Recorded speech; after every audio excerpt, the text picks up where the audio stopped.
Hello, my wonderful friends. Megas here on a beautiful day. We're in the Little Paris Bookshop, chapter 19. Just a sweet chapter. Not too much going on, but just a feel-good chapter. And it's about friendship, I think, is the main theme I'm getting from this. So I thought for our French word for today, we'd do friend, and it's ami. And now the masculine is AMI and the feminine is AMIE. But from what I could tell, they sound the same, ami. So Perdue and Max, they're at the marina. They're out of money. They're thinking, what do we do now? They're getting hungry. They tried to do some bartering for books at the marina store. It's a no-go. They don't accept books as currency. And so Max gets an idea. He sees a boat full of ladies and he's all, ahoy, ladies. And so he's going to make up a friendship, get some food. Perdue does not like this idea whatsoever. And then here's just some of his witty banter. It seemed inconceivable to a young man that woman could drive you to despair. Growing older and gaining deeper knowledge of a woman only made things worse. The flaws a woman could find in a man were many. Can't wipe the smile off my face. She would start with a state of your shoes and work her way up to your inattentive ears. And it didn't stop there. That cracked me up because, I've been single for a long time. And it's actually something I miss now. But I remember when I used to date, I'd get a whole new wardrobe. My beard would get shaved. I mean, they just take over. And then the inattentive ears, right? It's like, you're not listening to me. And it's that argument, I am hearing you all the time, but you're not listening, And it ends up being what you miss. And so here, Perdue, he misses Manon so much. And so even those little things that we act like drive us crazy, boy, do we miss them when they're gone, don't we?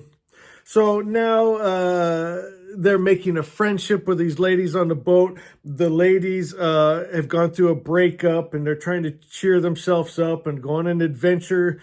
And so these strangers coming together and making a friendship, which Perdue has not done in a long time. And they're listening to music. And Perdue is kind of pushing it away because that makes him feel too much. And he remembers different songs that he listened with Manon. He's outside of the Paris city, and now he can see the stars so clear. And it takes him back to memories and conversations he had with Manon about stars and stardust and destiny. And so it's just a beautiful evening out on the boat, on the water. And of course, Nina George captures the atmosphere. So beautiful.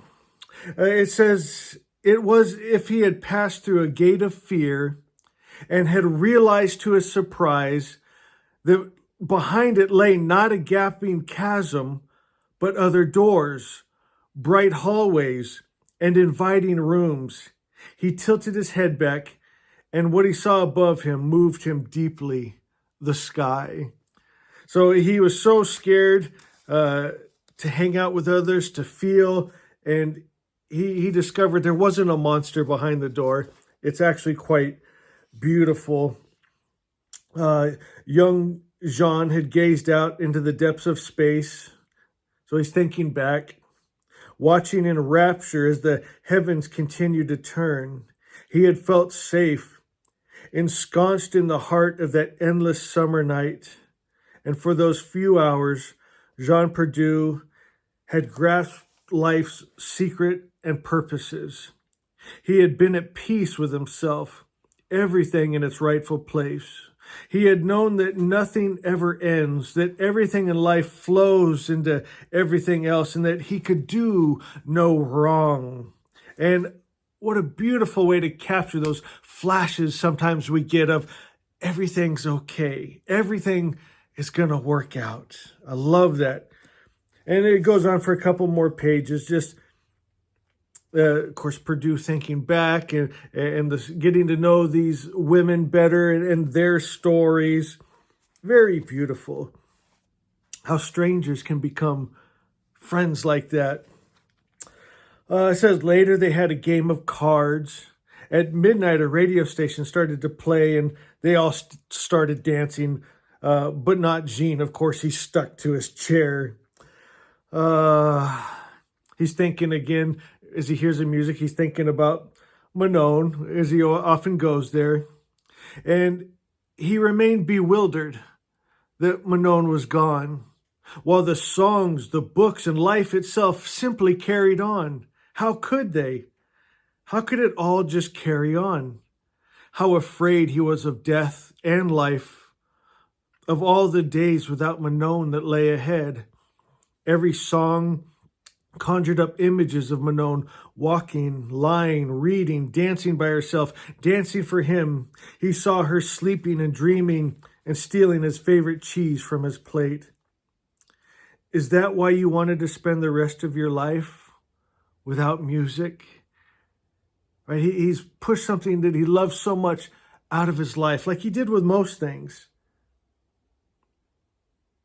Now, it's kind of sweet. What was her name? Was it Ida? Yeah, Ida. She notices that Jean is suffering, so she goes over and just gives him a hug, holds him. And it says Perdue was overwhelmed with gratitude for Ida holding him. You know, it's kind of just the right people at the right time, at the right place. It's like, again, that feeling of, everything's going to be okay. It's like the universe is bringing it all together. We might have got off track, may have made some wrong decisions. Maybe some of it's even our fault. Maybe some of it isn't even our fault, but it's all going to work out, and that's the feeling I got from this. It's all going to work out. Universe has our back. We're going to make friends. We're going to have beautiful days. You're going to dance again. Friends, Ami, I love you.